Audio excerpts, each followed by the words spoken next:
In today's video, we'll be going over how to fix the "Wait, are you human?" verification message on Discord. So, there are a couple ways you can avoid this or circumvent this pop-up from showing up on your screen, and the first one would be to disable your VPN.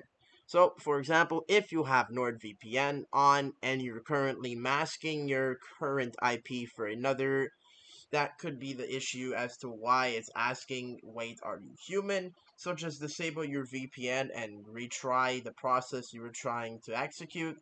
Another issue can be that you might have joined too many servers and you'll need to possibly verify your account to make sure that you're not a bot spam joining multiple servers at once.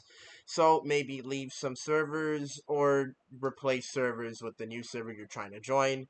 And another way that you can fix this is that you can go ahead and try and log out of your Discord account and then log back in to see if you're still getting the verification pop-up.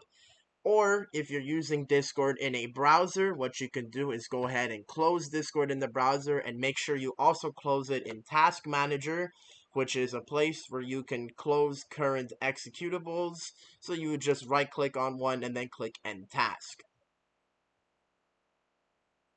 These are the top ways that I did to fix the issues that would keep popping up when trying to perform different tasks on Discord. If the video helped you out, make sure to like and subscribe for more like these. Bye bye.